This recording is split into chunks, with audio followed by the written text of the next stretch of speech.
Let's play a game. British Christmas or American Christmas? Happy Christmas or Merry Christmas? Father Christmas or Santa Claus?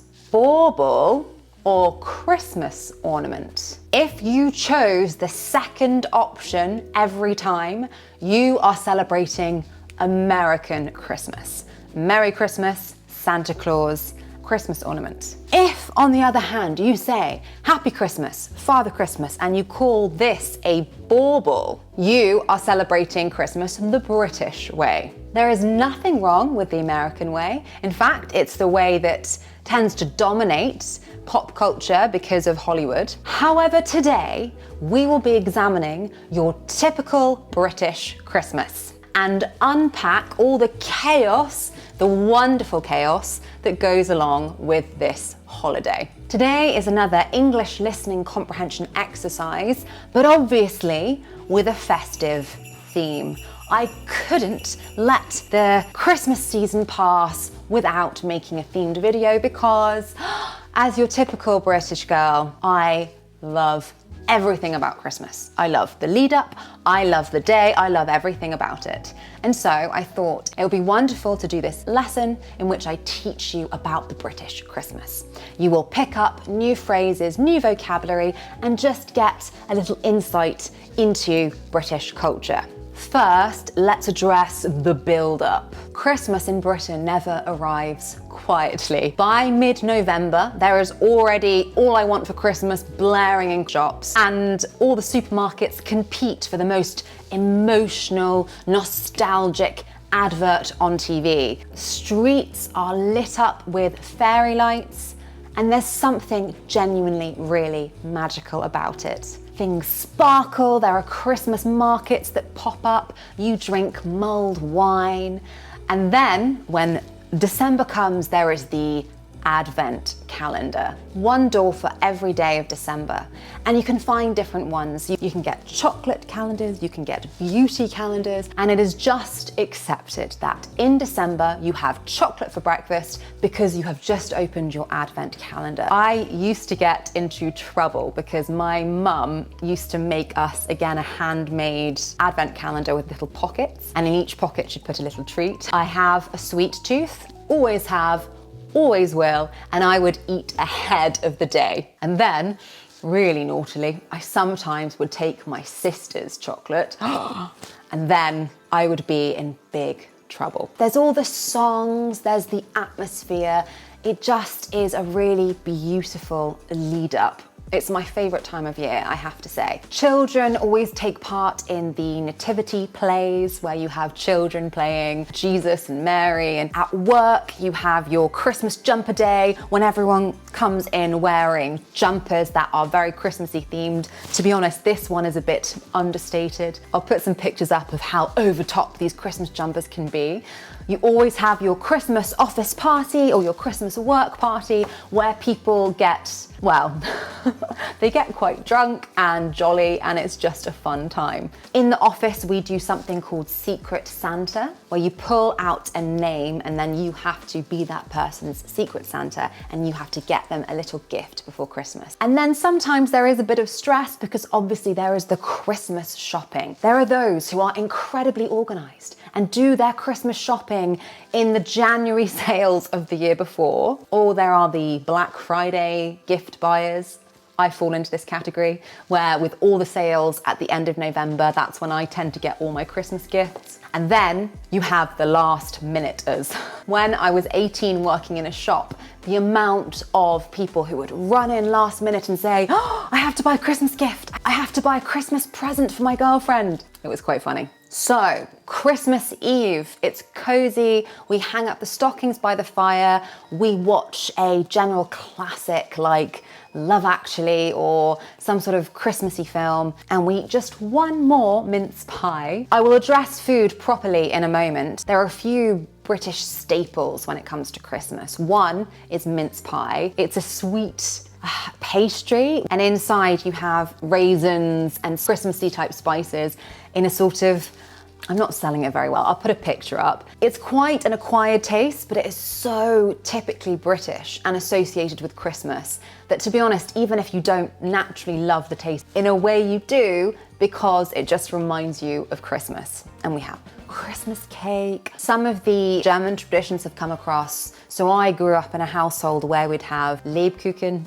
sorry, German watches for my pronunciation, but German hearts, Christmas hearts, and we'd have Stollen and that sort of thing. So lots and lots of sweet treats. Sorry, I just noticed my microphone might have been brushing against my hair, so sorry if there was a bit of extra background noise. So yes, Christmas Eve, we put out our stockings by the fireplace, if we have a fireplace, and for Father Christmas, we normally put out a glass of port or sherry or something, and a mince pie, carrot for the reindeer, of course, a carrot for Rudolph, and then obviously in the morning for the children, it's gone, which when I was growing up, I took as indisputable proof that Father Christmas existed, because the mince pie that we put out for him had been eaten and the sherry or the whiskey we put out had been drunk. So obviously he had to have eaten the mince pie and he had to have drunk the sherry. It was the only explanation for it disappearing. Christmas morning begins and the stocking gifts are opened, sometimes on the bed. On Christmas Day, it's tradition to go for a walk in the countryside or in a park, and everyone is very jolly. Some people are wearing Christmas hats, like Father Christmas hats, and you say Happy Christmas to everyone that passes.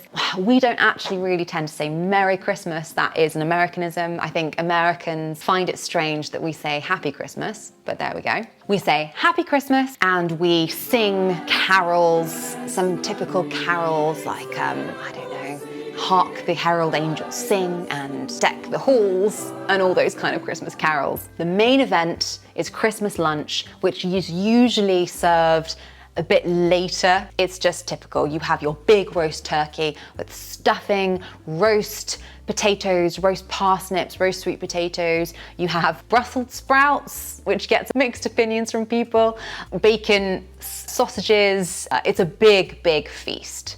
Oh, one of my favorites is bread sauce, which doesn't sound that nice from the name, but trust me, it's delicious. Bread sauce goes along with gravy and other things, and you put it with your turkey and it just, mwah, it's delicious. And then for pudding, we have something traditional called Christmas pudding. Again, a bit of acquired taste. It's almost like a fruit cake soaked in brandy, but the exciting bit is then we light it on fire. Because why not? Do you know what? I have no idea why. The tradition must come from somewhere. I need to look it up, but it is tradition. We light the Christmas pudding and it goes, Another big tradition, Christmas crackers. These are things that you pull apart and they go bang, and they are so typically British. And inside them you have a little toy, a little trinket, and you have these tacky paper crown hats that everyone wears, and a terrible Christmas joke that you tell, and it's something along the lines of, why do you never see Father Christmas in hospital? Because he has private elf care. Lots of terrible puns. And then there tends to be the games. We play lots of fun games in the afternoon, like articulate, charades. And then when it comes to present opening, which obviously as a child is the most important thing, I find families tend to have different traditions with that. So my family tended to spread the presents out across the day, but the afternoon tends to be quite lazy. You've had your Christmas walk in the morning, and then you are absolutely stuffed from a massive lunch. I'm going to just show, this was quite a few years ago, I did a little montage of our Christmas, so I'll put that up so you get a little idea of what it's like, and you can see us playing games and that sort of thing.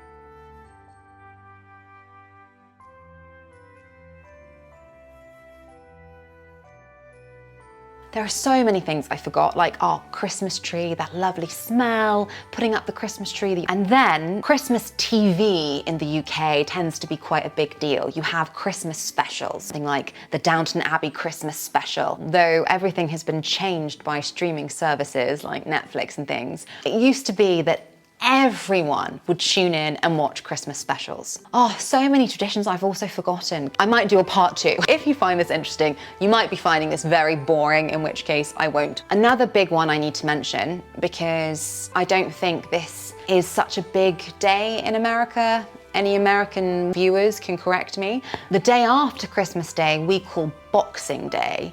And that is also part of our holiday. So we tend to have Christmas Eve, Christmas Day, and Boxing Day. All of these three are quite a big deal.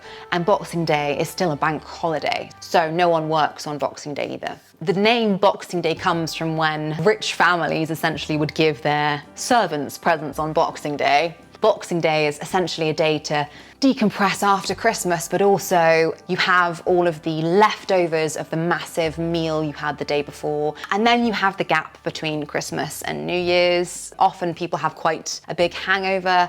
Oh, that's another part of the big British tradition. We tend to drink quite a lot over Christmas. So we'll get gradually tipsier and tipsier throughout the day.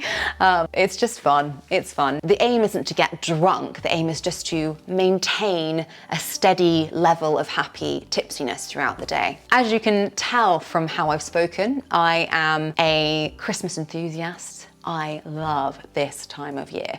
However, I also want to acknowledge it can be a bit stressful. You know, it's when you see all your family, there's quite a lot of pressure on present giving. There does tend to be the odd family argument or bust up because you're spending a lot of time together. So yes, I'll acknowledge it has its flaws too. And the other thing, I'm getting deeper now with my thinking, but it has become so commercial and so consumer focused, all about how many gifts you give, what everyone has for Christmas. I remember there'll be quite a lot of pressure at school of oh, what did you get for Christmas? Look, I got this and this. You think about what it's meant to celebrate, but now how it's celebrated with all the consumerism and the commercial focus. And I think that should give people slight pause and make people think, ooh, do we get Christmas right? Having said that, I still absolutely love Christmas, as you can see, right?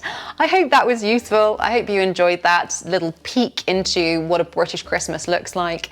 I missed out so much. This was unscripted. I didn't plan it really. So if you want a proper, more structured Christmas lesson, I can do that too, with all the Christmas vocabulary. Like and subscribe, make sure you have a look at my other English comprehension lessons. I don't get so carried away, I promise. Well, not always, sometimes. Have a wonderful rest of the day, evening, wherever you are, and happy Christmas. See you next time.